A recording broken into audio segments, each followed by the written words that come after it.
The first day I saw that old farmhouse, it was leaning like it was tired of standing.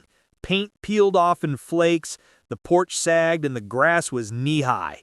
But something about it felt real.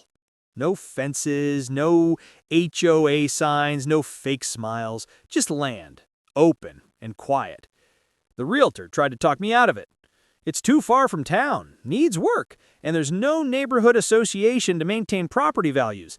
That's exactly why I want it, I said.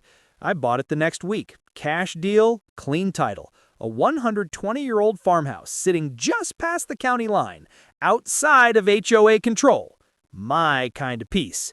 For 3 months, I worked on that place from sunrise to midnight. Rebuilt the porch, fixed the roof, even brought back the old windmill. My wife called it our reset. The kind of home where no one tells you what color to paint your door. But of course, someone noticed.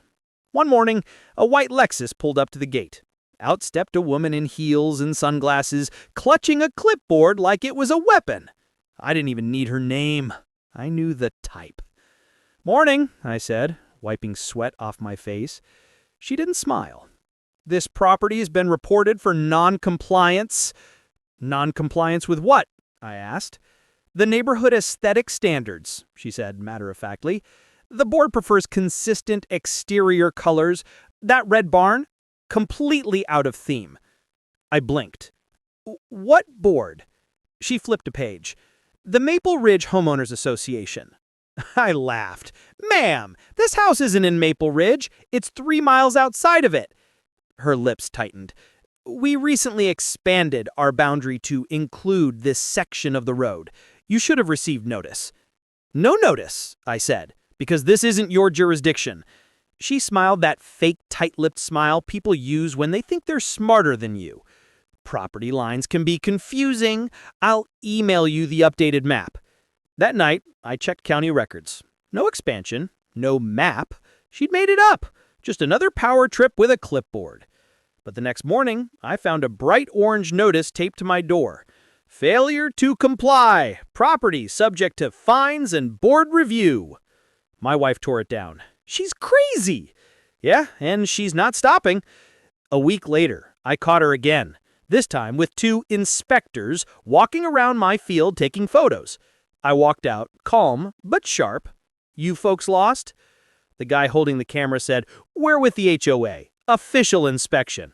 "Official?" I asked. "Show me your authorization." He hesitated, then pulled out a paper with the HOA letterhead. Spelling errors, no county stamp, fake. I took it, folded it once, and slipped it in my pocket. "You're trespassing," I said quietly. "Leave now, or I'll call the sheriff." Karen stepped forward. "You can't threaten us on community property." I stared at her for a moment, then smiled. "Funny thing about community property," I pointed at the fence line. "It starts 3 miles that way." She turned red, sputtering, then said, "We'll see about that. My husband's on the zoning committee." "Then tell him to bring a map." I walked away. 2 days later, she did worse than that. She called a construction crew. I came home to find them digging up my front ditch, claiming they were installing HOA drainage. I stopped my truck in the middle of the road and got out, calm but shaking inside.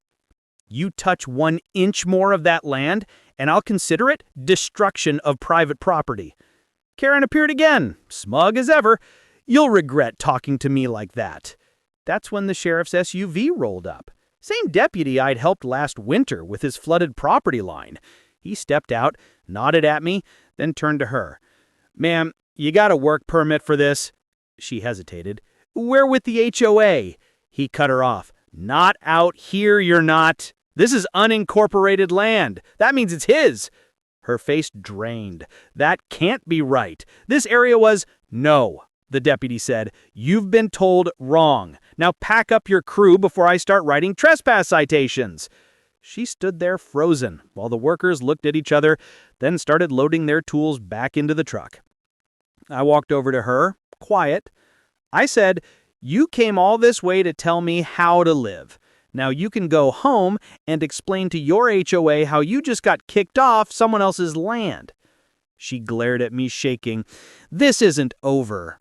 "It never is.